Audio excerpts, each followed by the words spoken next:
This is Andre from the Peace Talks podcast, and I am here with... My name is Anthony Mercer with the Peace Times podcast as well. And just a little quick icebreaker. How you been, man? I've been doing good, man. Life is good. You know, I'm getting ready to graduate, getting ready to walk the stage and begin the next phase of my life. So that's something I'm really looking forward to. And also, I know you're a big sports guy. Of course. So how do you feel about LeBron in LA this season? Right now, it looks the Lakers' playoff chances look pretty slim right now, and I think their success this year hasn't been huge, but I think their downfall has a lot to do with the injuries. I know LeBron missed 17, 18 games this year. Kyle Kuzma missed a ton of games. Lonzo Ball missed a ton of games, and their coaching isn't the best. And so I think it's a lot of blame to kind of go around, a little bit of unprofessionalism with the players, with the trade talks and things of that nature. So, but I do believe that LeBron individually has been great this season. He passed Jordan this year in all-time points, which is amazing.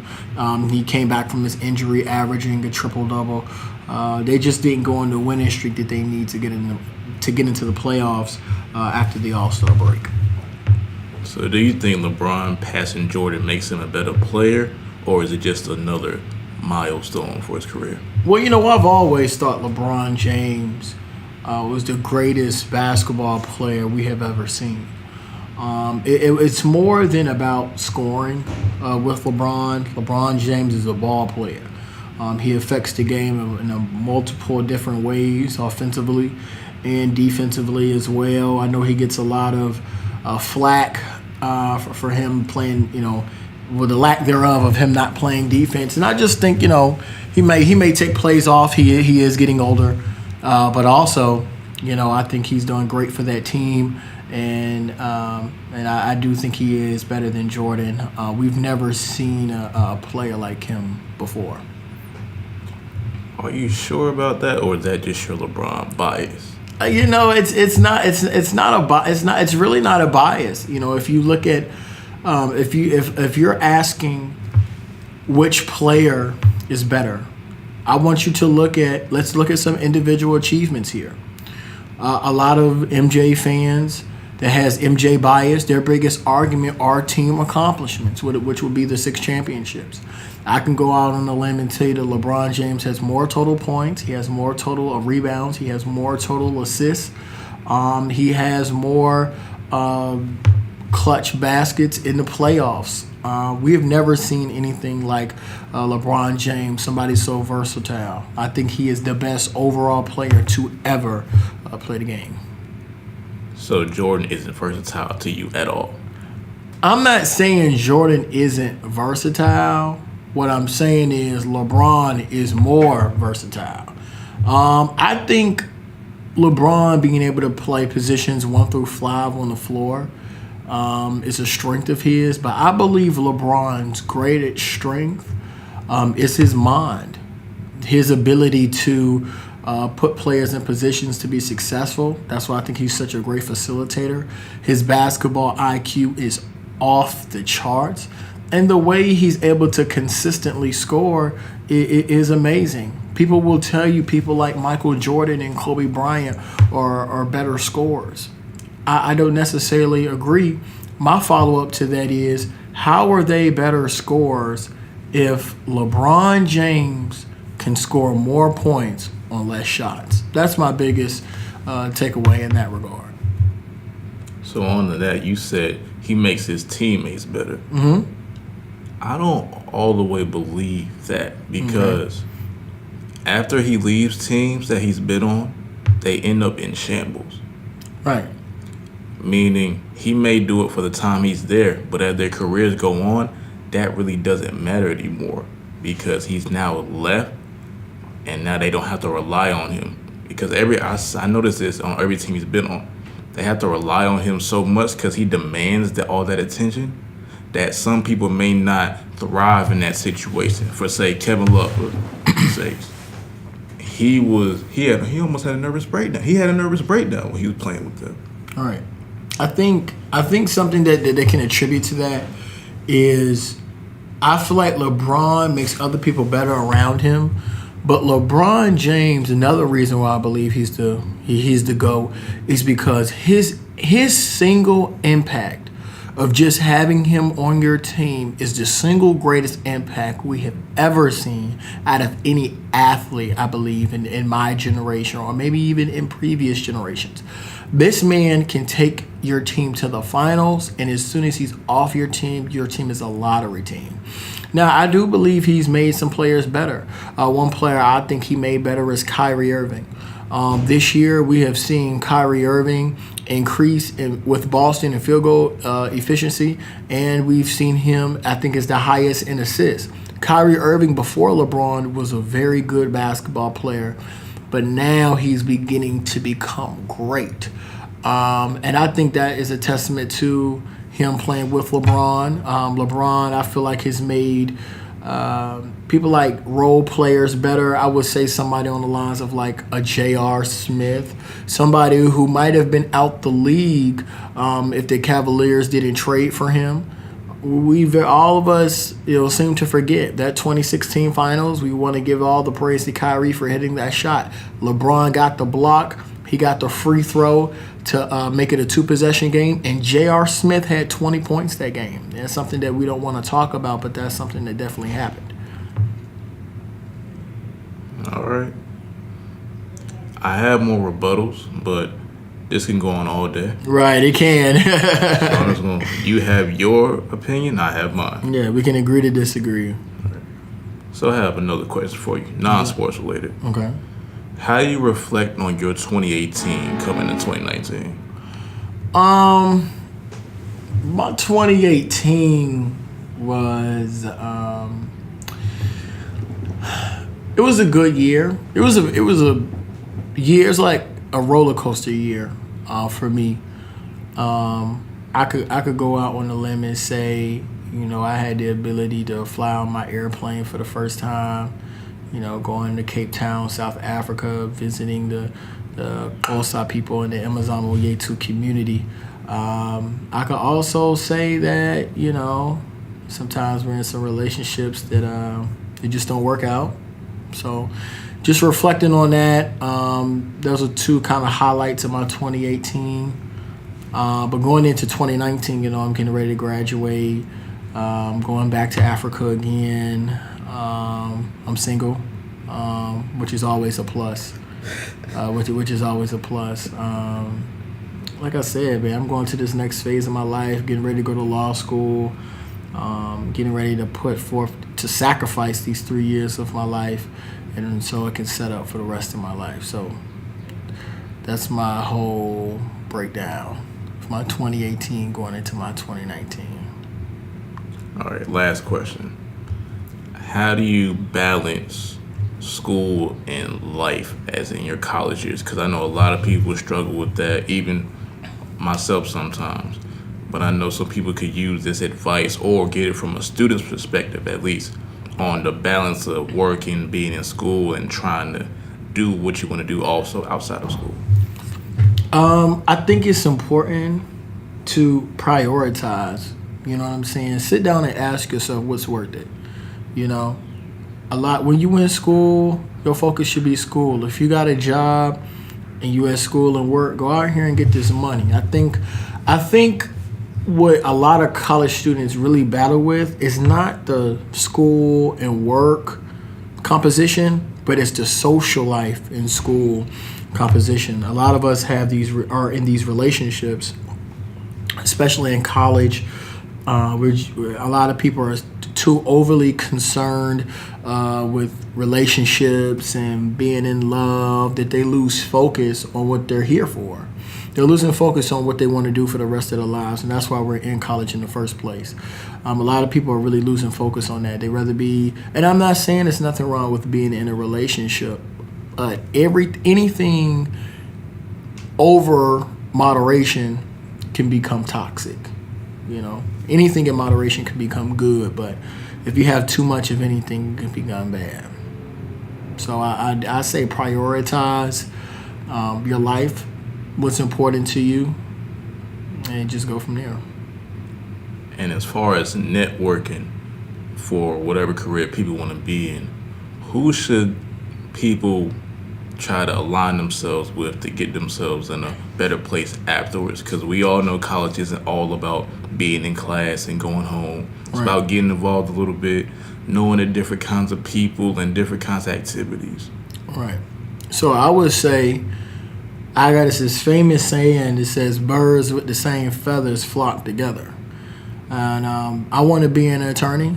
So I'm flocking with attorneys. I'm interning at law firms. If you want to be a politician, I'm flocking with politicians. If you want to be a doctor, I'm in some type of medical field. I'm around doctors. Whatever you want to be in life, keep that around you. If you want to be a musician, hang around musicians. Because I do believe that if you're around what you want to be and where you want to go, there's going to be support. So it kind of goes hand in hand. Because a lot of times when we keep the wrong company and we're around the bad crowd, not only do we get off focus from what we want, but also we're not going to have that support in what we focus in. So it's really kind of like double trouble. So if as far as networking is concerned, whatever you want to do and whatever you want to be, I will be around that crowd and that audience. All right. Anything else you would like to tell to the people who are listening? Listen, man. It's I'm a sports guy. Lot of good stuff going on in the NFL nowadays. I really like the fact how a lot of players are starting to take control of their own careers. There's another part of why I feel like LeBron is the greatest basketball player off the floor is because LeBron James embodies the holistic principle of player empowerment. Players taking control of their own careers. Look what happened with Antonio Brown. Look what's going on with Anthony Davis. Look at what's going on with Le'Veon Bell. Players are taking control of their own careers. They're doing things their way. And I believe that's going to be a stepping stone for this next generation. Like I said, man, there's a lot of stuff going on in the NFL right now. Very happy for Antonio Brown going to a new team. Definitely happy for Le'Veon Bell. Odell Beckham goes to the Browns. With OBJ going to the Browns. And, they have Jarvis Landry. They got David Njoku. They have an excellent defense led with Myles Garrett. They look like a team that can contend to the Super Bowl. The X factor is going to be Baker Mayfield. Can he get these guys the ball? Can he put up enough points? Because I feel like the defense is going to do their job. Another point I wanted to talk about in talking about sports and NFL players getting their money, getting their big payday. I want to tell the listeners one thing. When has there ever been a time you've ever heard of or seen a white NFL player have to hold out to get their money? When have you seen it? Kirk Cousins hasn't proved anything in the NFL. He has a losing record playing teams that are above 500. He gets $28 million. Le'Veon Bell has been arguably the best NFL in our league with Asada Todd Gurley. And you literally have to act up, cut a fool, be the best at what you do at your position just to get a check. Look at Antonio Brown. Do you, or is that a choice? I feel as though that when you are in a league that's completely dominated with African American players, look at some of the players that are the best players at the position, and they are African American. A lot of them have to hold out. Look at Aaron Donald. You got to sit out of training camp to get your money. You are the best at your position. You have to sit out. Look at Aaron Donald. Look what happened with Atlanta and with Julio Jones. Look what happened with Odell Beckham. Look what happened with Antonio Brown, Le'Veon Bell. The list goes on and on and on what players have to do just to get paid. But Derek Carr hasn't proved much. He gets paid. Kirk Cousins hasn't proved much. He gets paid. Matthew Stafford, he gets paid. Why is it that for a lot of these African American players, they have to go through loops, they have to jump through hoops and cut a fool, cut a monkey, act crazy, go out in the media and say all these other things. You have to be passive aggressive on Twitter just to get paid. To be honest, you don't have to. That's the thing. That these people are making choices. Even though the league isn't fair to players, it's still another way to handle yourself besides some of the way that they've done. And obviously they all have agents that negotiate their contracts, which, again, are not guaranteed contracts. So in the next player bargaining agreement, whenever that happens, they need to really push for and argue for these guaranteed contracts. Or if they really are upset, they should all unite and just sit out. If all of them sit out, they would get paid. But you know why they're not all going to sit out? Because all of them really don't care. It's just a selection of people that have to do certain things to get what they want. There's other people that's chilling. That's still nice. But a select few are doing it for whatever reason. Is it just or not just? That's their opinion. That's whoever else's opinion. I think a reason why they do that is, I guess, in their own way, to bring awareness to the issue. Because, I mean, look at Earl Thomas, for example. These guys are the best at their position. Like I said, they want to get paid. And what they fear is, if I get hurt, I'm going to lose out on money. And so, because of all the years you've been great and been underpaid, that last year you can hurt yourself and not see your payday. Now, another difference is, this is football. You putting your life on the line here. I mean, look at the concussions. Look at these teared ACLs. We're starting to see more and more now where players' bones have started coming through the skin, and like injuries are a little bit more severe now. So that's more of a reason why these players should be paid. And I'm not talking about, below average players. They're just average or just good players. I'm talking about players that are simply the best at their position. I just think they shouldn't have to go through loopholes and bounds just to get paid. And there's a false narrative. Notice this. Whenever it's time for a player to get paid, especially among a lot of African American players in the NFL, look at the narrative the media tries to put in on these players. They're a locker room problem. They are cancer to the team. They have a behavioral issue. They're out of control. They're uncoachable. So when you put that message out to the public, not only are you disparaging other GMs from signing them if they're not going to be with that team, you're going to turn the fan base absolutely against them. And what does that do? That's going to hurt their market value, and that's going to hurt their chances at getting the type of money that they deserve, not getting underpaid again because of some false scrutiny of things that just didn't happen. Well, that's the point in some of these owners' eyes. They want to actually damage the value of who they're trading because they know how good they are and they know how much of value they are when they go to another team. It's not always, it's really only about money and power. These dudes are billionaires and they have a lot, and the players don't have as much, and they pay the player, they own the players, so they get to choose their destiny and negotiating their contracts.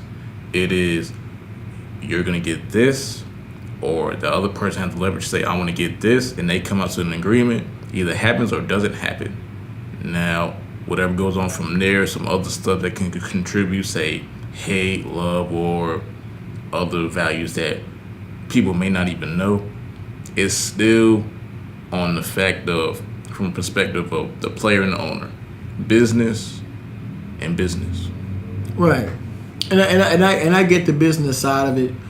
And another thing to mention that I feel that is true is that why is it that the NBA doesn't seem to have some of these issues? We may not hear about them. Because if you look in the NFL, you see a lot of issues about guys not getting paid, like you said, the guaranteed contracts. I know the CBA is different. I believe 5 to 10 years, the National Basketball Association is going to surpass the NFL being the most popular sport in America. I'm going to tell you why. Has it already? I believe it has already. It probably might have. And the reason why I feel like that is the power structure in the NBA is more inclusive. There's more diversity, I would say. And ball clubs are just simply, I think it's more of an initiative. They want to pay players. You know what I'm saying? They want to keep their own guys that they have drafted. Now, is there some things going on that might not be right? Yes. But another reason that can attribute to this is LeBron James. LeBron, and I hate to bring it back to LeBron. He's so amazing. I want you to look at LeBron James' power structure and how he has changed the game of the NBA. LeBron James has changed the business side of the NBA in a way in which Jordan could not. One of the most powerful tools about LeBron James on the business side is that he cannot be controlled. During Michael Jordan's era, the field and the industry of agents was just monopolized by a bunch of white men who wanted to just eat off these black NBA contracts. That's what it was. It was a lot of white men. It wasn't a lot of brothers that was really involved in agents back during Jordan's era. LeBron James comes aboard. His best friend is Rich Paul. Rich Paul right now is probably one of the best agents in the entire NBA. Rich Paul has just got Eric Bledsoe a deal. 2 marquee players in the NBA switch from their representation to Rich Paul, Anthony Davis, and Draymond Green. Rich Paul has so many different athletes. Really good. He has the Morris twins. He has, LeBron, of course. And so basically what this says is that if LeBron James and his friend group, buddy group, that controls, they can control how much player gets paid, how much players get paid, where they go, things like that. So I think for LeBron, he's doing a lot. What a lot of people don't understand is, and why I think a lot of this narrative that players don't like LeBron and all this, that's just nonsense. I don't think that's true as well. Is it? I think it is. I mean, I think people really. I think throughout the NBA, LeBron has a much more value and respect among NBA players that a lot of people, I think, would give him credit for. Rich Paul, on the business side of agents, things like that, gets people paid. How does KCP get he's making $15 to $18 million? How does that happen? People get paid with Rich Paul. And not even do they get paid in the NBA contracts. They get all different types of side money with endorsements and things like that as well. With playing with LeBron James, I think a lot of people would like to play with LeBron. I think that whole narrative is just not true. I think some players that would like to play with him, maybe in positions where they're, contractually or with that team, a lot of times it just can't It just doesn't work out. I think Damian, as a give one good example, I think Damian Lillard would love to play with LeBron James. I think players like Mike Conley would love to play with LeBron James. I would never forget when Kyrie Irving proposed a trade to go to the Boston Celtics.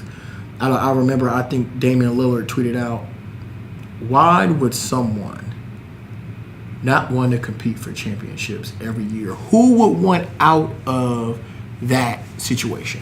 Because the environment is toxic, and it's not always real basketball. It's LeBron James controlling every possession, dribbling up the court, and dictating everything, and you're not winning every season. So here's my response to that. Here is where players have to learn to be professionals. That's my only knock on NBA players. They don't have the professionalism that it takes, that I feel like, to play with LeBron James. Let me tell you something. With LeBron, this is not LeBron. LeBron doesn't make these environments toxic. The media makes these environments toxic. But LeBron brings them. No, that's not. Listen. When LeBron James is the greatest player to ever play basketball, there's going to be a media presence wherever he goes. LeBron James can walk in Food Lion in Raleigh. There are going to be people all around trying to figure out what he buys, what is he eating. Maybe I should eat that too. Everywhere LeBron goes, there is going to be a media presence. As a professional and as playing with one of the greatest players that has ever played the game, you need to be able to conduct yourself. LeBron James isn't asking Kyrie Irving. I remember they asked Kyrie Irving, is LeBron like a father-type figure in your life? And Kyrie was like, no, I have a father. LeBron didn't ask him that question. The media asked him. These journalists are asking. The journalists are making these environments toxic, not LeBron James. And playing with LeBron, you have to understand something. When you're playing with one of the greatest players to ever play the game, and when you're playing with somebody that truly threatens the GOAT status of Michael Jordan, LeBron James, in my opinion, has been the only player in NBA history that can actually threaten Jordan's title as the GOAT. There is going to be pressure everywhere he goes, and some people succumb to that pressure and they can't live up to it. The media makes these environments toxic. It's the greatness of LeBron that brings the media. But if you're not going to be a professional and learn how to handle those type of situations, then it's going to be bad for you. That's why the whole young Lakers roster is going to get traded. They're not ready. They have failed, succumbed to that pressure. They have just basically folded to that pressure. They're not ready. So in the offseason, all of them are going to get traded, and we're going to find some veteran pieces to put around LeBron James that's not going to fall to that pressure and actually try to compete for a championship. That's because those dudes are around our age anyway. Those dudes like 20 or 23-ish. They're still young players, still having to develop. But this is the NBA dream. This is what they signed up for. See, what a lot of people don't understand is the NBA is more than just playing basketball and getting a check. That's why sometimes you have to be careful what you ask for. This is exactly what they wanted. And all of those young players begged LeBron on social media to come to the Lakers. LeBron, we want you to come to LA. LeBron, we want you to come to LA. Lonzo, come on, LeBron, come to LA. Okay. He comes, and now you see how it is. The pressure is real.